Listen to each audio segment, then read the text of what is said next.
los avances en atención, asistencia y reparación integral a las víctimas.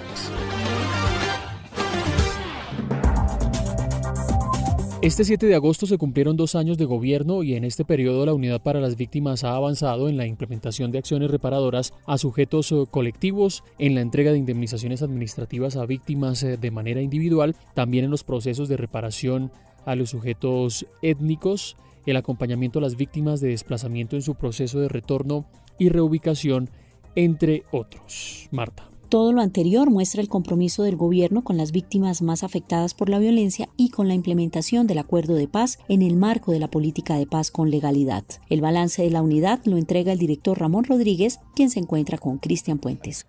Para garantizar la indemnización de las víctimas, en el año 2019 se dejaron 744.000 millones de pesos para indemnizar a las víctimas, el tercer presupuesto más alto en la historia de la ejecución de la Ley 1448, pero también el compromiso en el año 2020, 1 billón de pesos para llegar a pagar las indemnizaciones de las víctimas. El compromiso es llegar a las 510.000 indemnizaciones en el periodo de gobierno. Allí, durante estos 2 años, hemos llegado a indemnizar 172.000 víctimas por una inversión de 1.5 billones de pesos. Lo mismo, hemos logrado entregar atención humanitaria a 852.000 hogares con una inversión alrededor también de 1.5 billones de pesos, sin desconocer que también en la fase de inmediatez y atención de emergencias hemos invertido 1 billón de pesos. Adicional, pues venimos haciendo todos los procesos de atención psicosocial, reparación colectiva. En reparación colectiva tenemos un logro, es haber cerrado 20 sujetos de reparación colectiva. En 8 años se han cerrado solo 3 sujetos de reparación colectiva, pero adicional a eso se han logrado implementar 882 acciones reparadoras, beneficiando a 155 sujetos de reparación colectiva.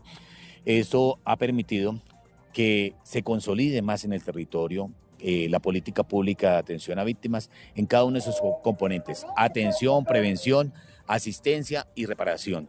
Buscamos también la articulación con el sistema de verdad, justicia y reparación para las garantías de no repetición. Es un proceso de articulación con estas 3 entidades que nacen fruto de los acuerdos, pero también fruto de los acuerdos, paz con legalidad. La implementación de la paz con legalidad en los 170 municipios PEDET, donde articulamos planes de desarrollo con enfoque territorial, con los planes de reparación colectiva, planes de prevención y la política de atención a víctimas que se desarrolla en estos 170 municipios. Hay un tema que es muy importante, el presidente lo ha resaltado, y es el tema de cómo los victimarios responden a las víctimas. Usted ha venido liderando un tema, una labor muy importante en este sentido. Cuéntenos cómo ha avanzado.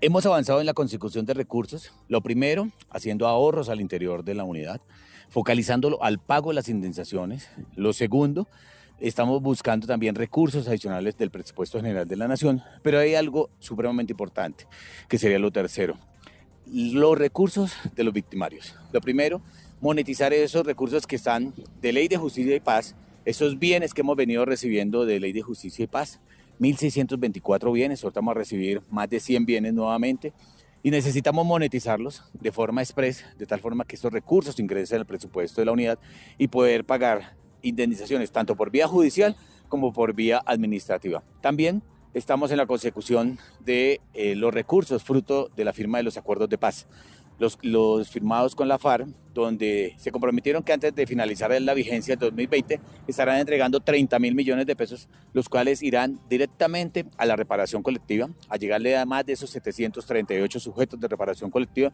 que les venimos implementando medidas, pero sí que sabemos que los recursos son insuficientes para poder cerrar sujetos de reparación colectiva de forma efectiva y rápida. Director, y una última pregunta para que siga adelantando su agenda aquí en la ciudad de Tunja y Sogamoso. ¿Cómo ha sido el tema de la atención durante la pandemia? Sabemos que la instrucción y también su instrucción ha sido la unidad no para. ¿Qué nos puede comentar sobre eso? Bueno, lo primero, la instrucción es que la unidad no para. Los funcionarios están desde su casa. Hacemos llegadas a las oficinas de forma inteligente, bajo las estrictas medidas de bioseguridad, y nos ha permitido atender a las víctimas, seguir haciendo toda la ruta de atención, asistencia y reparación. Lo primero, garantizando la atención. Nos ha tocado trasladar lo presencial a lo virtual, pero a pesar de eso hemos logrado atender aproximadamente 2 millones de víctimas con más de 5 millones de solicitudes, pero también hacer todos los ajustes de acuerdo a las solicitudes que ellos radican a través del canal telefónico, a través de los correos electrónicos, de los mensajes de texto, de líneas de fax que nos tocó habilitar para que las víctimas se pudieran comunicar, lo cual nos ha permitido tener una efectividad frente a las solicitudes de las víctimas, y eso se ve reflejado en los pagos de las indemnizaciones, en los pagos de atención humanitaria. Hemos logrado pagar en el marco del aislamiento por el COVID-19 más de 320.000 atenciones humanitarias con una inversión de 185.000 millones de pesos. Lo mismo hemos entregado 62.000 indemnizaciones con una inversión de 470.000 millones de pesos, cumpliéndole a las víctimas sin desconocer que hay procesos que hemos avanzado a través de la virtualidad, garantizando la participación efectiva de las víctimas. Compañeros, en primicia para V Radio, esta es la presentación y balance de los 2 años de gobierno en materia de atención, asistencia y reparación por parte del director general de la Unidad para las Víctimas, el doctor Ramón Rodríguez. Continúen ustedes en estudio con más información.